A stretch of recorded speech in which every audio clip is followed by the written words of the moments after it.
So you're probably familiar with optical illusions. There's various different types. Some give you a strange sense of depth or proportion. Some seem to shimmer or distort before your eyes. Like in this one, if you're like me, you see black dots moving around the screen, even though it is a static image. I particularly like illusions that seem to reveal the inner workings of your brain. You probably know this one where the two squares are exactly the same colour, but it's impossible to see them that way. The brain somehow takes into account the fact that one of them is in a shadow, so it just seems lighter. And even when you know what's going on, one shade still looks lighter than the other. Many of the illusions that we're familiar with today had their origins in artistic rather than scientific research. And back in the 1960s, there was an art movement called op art, which specialised in warping the sense of space you get from a flat 2D canvas. But probably the most famous optical illusionist is M.C.Escher. Escher's art teases us with impossibilities. It's full of geometries that could never exist in the real world, mind-bending contradictions like hands that draw themselves, or tessellated images where the negative space between two objects becomes an object in its own right. So who would be the musical equivalent of Escher? Who is the master of musical illusions?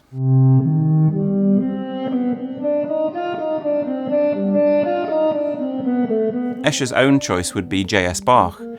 He loved the way Bach's music, like much of his own, took a single idea, like a fugue subject, and created a work by overlapping it and interweaving it with itself. So in Bach's famous Crab Canon, for example, the melody is accompanied by the same line played backwards against itself.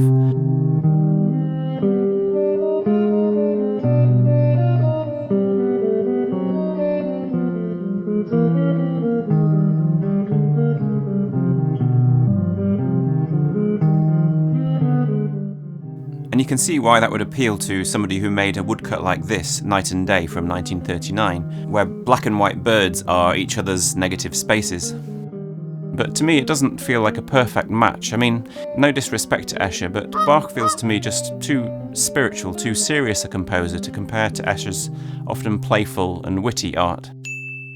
For me, the composer who really captures a similar spirit is the Hungarian composer György Ligeti. If you're ever lucky enough to fall under the spell of contemporary classical music, the chances are Ligeti will be one of the first people to enchant you.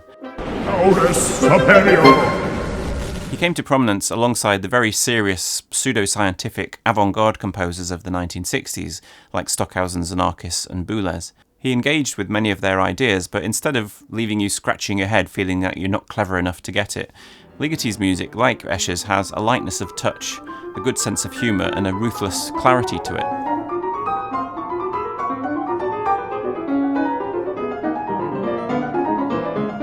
And for Ligeti, illusion wasn't just important to his art, it was, as he said himself, the very foundation of it. One thing to keep in mind, which we'll come back to, is the very different responses these two artists receive from the art establishment on the one hand and the general public on the other. Keep in mind this question, which I don't have a definitive answer for. When does a good illusion become a great work of art? So let's have a look at some of Ligeti's musical illusions now, and we'll start with one of his most Escher-like, which I'll call the infinite loop. The concept for this, at its heart, comes from the phenomenon known as the Shepard tone, which is a sound that seems to just keep rising and rising forever. It's a pretty much exact parallel to those staircase illusions Escher was so fond of, where a staircase seems to just go up and up or down and down forever. The staircase illusion works by subtly distorting the perspective of each step so that one always looks higher than the next. And similarly, in a Shepard tone, there's a subtle bit of manipulation at play to create the magic. The sound you hear now is made up of a series of separate pitches, all one octave apart. As one pitch reaches the top of the audio spectrum, it's faded out and a new one is faded in at the bottom.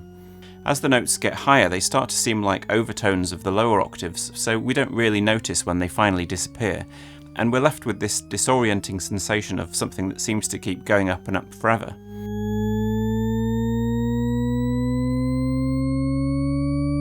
So let's try using real notes. Each time we reach an octave higher, we'll start a new scale below.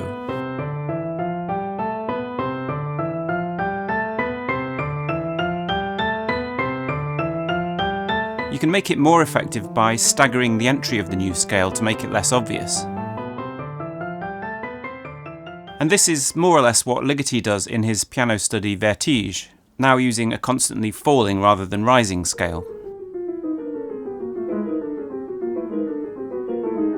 Vertige uses an 8-note chromatic scale, but Ligeti then staggers the entry of the new scale so that new harmonies are created underneath, and then he gradually builds the tension by starting the scale on a higher and higher note. The challenge, I guess, with this and other musical illusions is to build something genuinely musical out of them. A piece like The Devil's Staircase, another of Ligeti's etudes, shows how you can take a concept of a continually rising line and make a real piece of music out of it. Here Ligeti intersperses the rising notes with repeated notes which give the music more of a sense of dance. I should mention that other composers played with this effect. You can even see a version of it in Beethoven's Leonore Overture No. 3. But perhaps the most remarkable is Albanberg's Wozzeck, written before the Shepard tone glissando was officially discovered, but basically achieving exactly the same effect, including the fade in and fade out at the top and the bottom.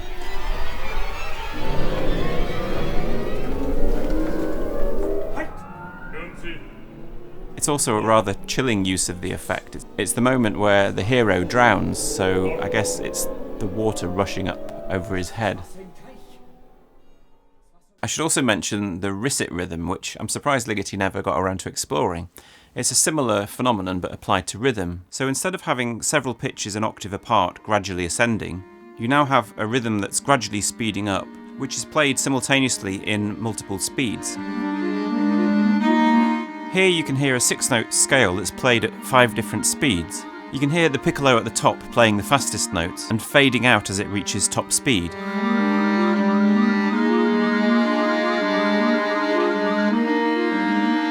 And meanwhile beneath, the slowest version of the scale is emerging. So this pattern could go on like this forever, always sounding like it's speeding up.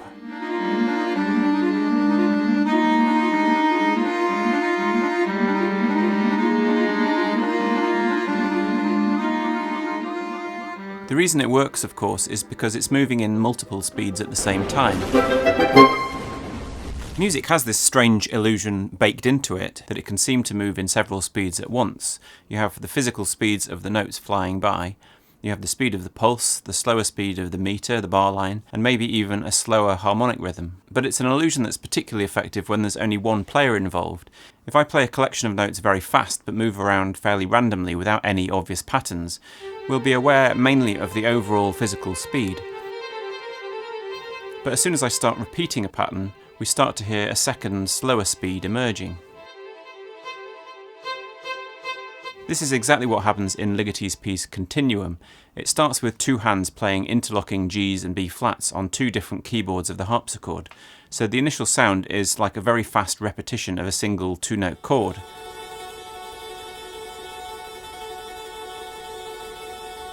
Then one hand adds an F into the pattern, and although nothing's changed in the playing speed, you suddenly hear that pulsing F emerging from the texture. Make the repeating pattern a different length and a different rhythm emerges. Each pulse seems a bit like new signals in a stream of data.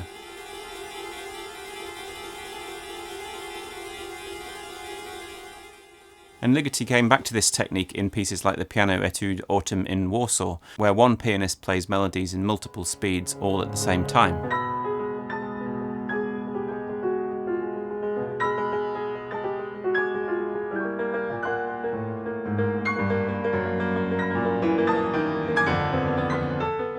If you add a second performer, you can use this kind of approach to create unexpected melodies that neither player actually plays. They just emerge out of the interaction of the 2 players.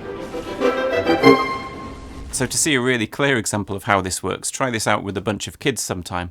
Get one player on a xylophone or a keyboard to play this melody, and another to play this. And then put the 2 together and watch their jaws drop.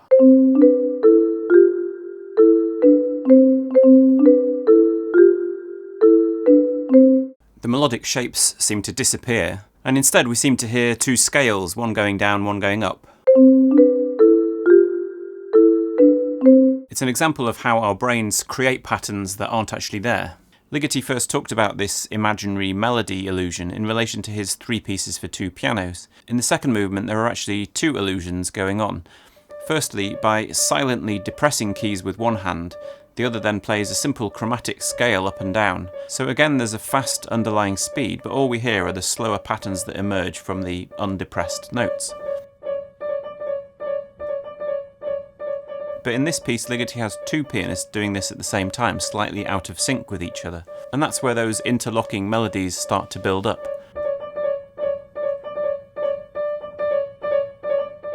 The minimalists, of course, took this kind of idea a whole lot further, and this movement, which is actually called Self-Portrait with Reich and Riley and Chopin in the background, is a brief moment where Ligeti's interests coincided with the minimalists. As an allusion, this perhaps relates to those ambiguous images like the duck and the rabbit or the vase and the face. These are tricks that use what psychologists call the Gestalt laws of grouping, where the brain latches onto shapes and patterns, creating structures where they don't actually exist.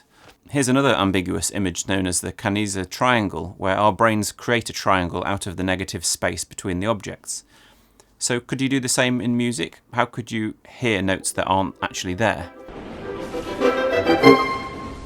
Well, I came across this experiment by Yoshitaka Nakajima, where all of the notes of the children's song Frère Jacques are held as a chord and then omitted instead of being played. And if you listen carefully, it seems like you can make out the tune.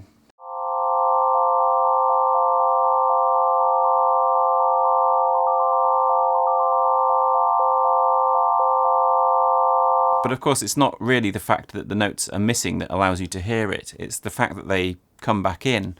So all you're really hearing is the notes of the tune when they re-enter. Ligeti has what's to me a more effective example of negative space.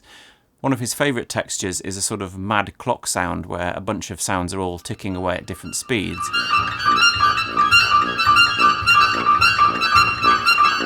In this example from his masterpiece, the Chamber Concerto, there are so many ticks that it's hard to focus on any one individual sound.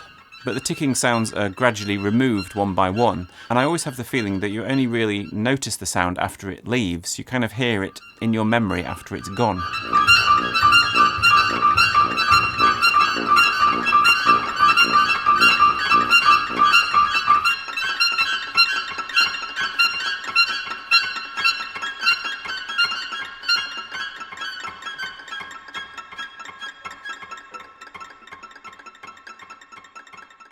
Next, we'll look at an illusion that Ligeti was obsessed with in different ways throughout his life, the idea of music as frozen time.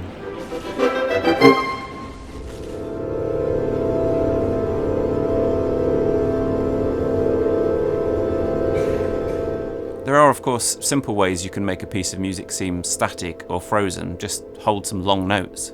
But Ligeti tried to achieve the same kind of effect using a much more active kind of music. He didn't just want static, he wanted the illusion of static. The way to think of this is perhaps more like looking out onto a landscape. Landscapes are quite a good metaphor for Ligeti's music altogether. There's often a sense of space and distance, a foreground and background, great heights and great depths, although it's a very Einsteinian universe where space-time is curved and one end of the space seems to fold back into the other end.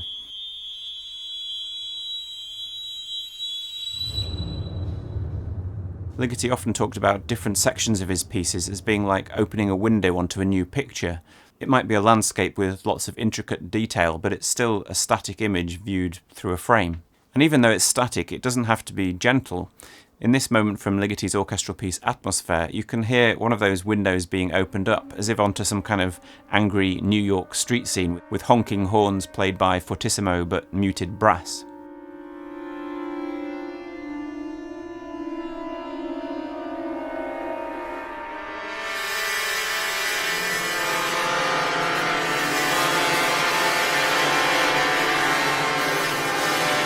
Artistically, this reminds me more of something like a painting by Jackson Pollock.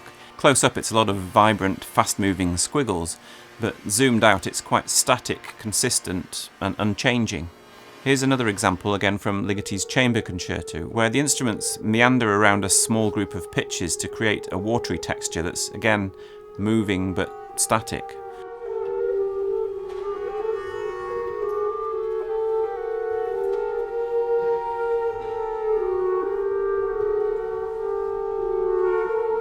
Samuel Andreev has an excellent analysis of this piece if you're interested in learning more about how it's put together. In some of Ligeti's later pieces, he attempted this same idea, but in a much more rhythmically propulsive way. By creating polyrhythms that are too intricate and complex to perceive in detail, Ligeti said his music, when properly performed, should lift off like an aircraft and hang in a sort of suspended state.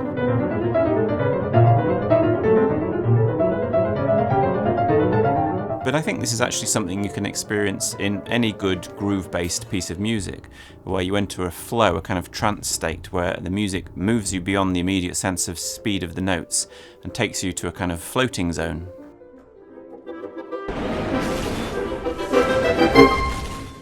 So illusions based around or influenced by contemporary science and mathematics are a big part of Ligeti's art, as indeed they were of Escher's. And we should probably end by looking at the Mandelbrot set. It's probably one of the most influential visual images of the past 100 years. It's created by mathematical equations which produce these spectacularly beautiful fractal structures which have self-recurrence. They look similar at multiple levels, and they recur forever. So they're kind of the ultimate trapdoor, I suppose, and as such they were bound to appeal to Ligeti.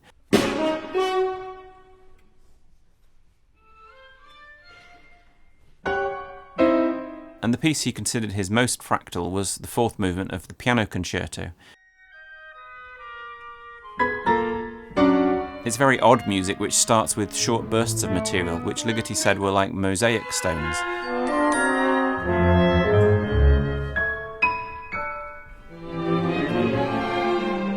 We cycle around hearing the same kind of stones going round and round, but gradually the gaps between the objects shrinks.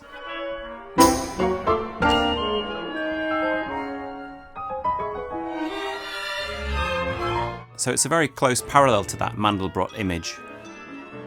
You're going round and round the same ideas, but you always seem to be zooming in closer and closer. The whole piece ends in a gloriously chaotic cascade of one idea over another. So this is probably one of Ligeti's most complex illusions to pull off. We're not just dealing with patterns, we're creating a sense of fractal self-replication through time. We're creating something that's kind of concept music. It sits in your head as an image of what's going on. For me, it feels like you should be able to continue down into exploring it further. And for me, I don't know, it feels like the closest you could come to imagining 4 or 5 dimensions of space. Wow, that is so deep. But let's come back to the question we had at the beginning. When does a good illusion become a great work of art? Ligeti is seen by the music establishment as one of the most important composers of the 20th century, but he's much less well known in the wider world apart from a couple of scores that were used in Stanley Kubrick films. Whereas with Escher you get almost the opposite picture. He's widely loved among the general public. They're probably among the most well-known and influential images of the last century. And yet Escher isn't respected nearly as much within the art establishment. In the UK, for example, the first ever solo exhibition of his work in a major gallery was only as recently as 2015. Personally, I find it difficult to see why Escher is not so well respected. His images seem to me to be every bit as original, unique, resonant and thoughtful as Ligeti's music is. And I suspect it may just come down to a wariness and unease with artists who have popular appeal. And I should think that in the coming years, as happened with people like J.S. Lowry, they'll eventually get accepted into the tradition. Whereas with Ligeti, I think I can see why it's harder for him to gain such wide acceptance. As we saw in the last example, you have to listen in this quite conceptual way to grasp some of these illusions. You can't just sit there and let them wash over you. You have to think about music in a quite abstract way, which is not something everyone knows how to do.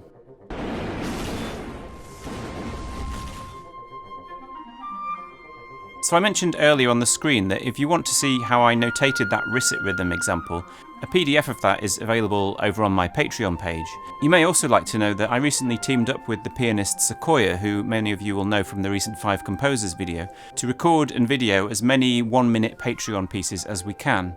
So I've used some of the Patreon funds to pay for 20 hours of Sequoia's time, and we're going to get through as many of the submissions as we can. It's getting a bit near the deadline for that, but what's more exciting is I've also agreed with Sequoia to continue this collaboration on Patreon for the next year. So every month for the next year, he'll record not as many as 20, but hopefully we can get maybe 10 one-minute pieces recorded. And we'll try to weight them so that if it's a very easy piece that doesn't take him any time to practice, that will give you more chance of getting it done. But also, the higher the tier of support that you join on Patreon, the more slots there will be available to you. So it's a really exciting collaboration, and as well as getting those benefits, you'll also be sustaining the channel, because as I'm sure you can appreciate, it takes a huge amount of time and effort to create these videos. I imagine it was almost a month of full-time work to create this one. So it's only really sustainable because of the support on Patreon, so a huge thank you to everyone who's already supporting me there. But if you don't feel able to, that's absolutely fine, and I hope you'll still keep enjoying these videos here on YouTube.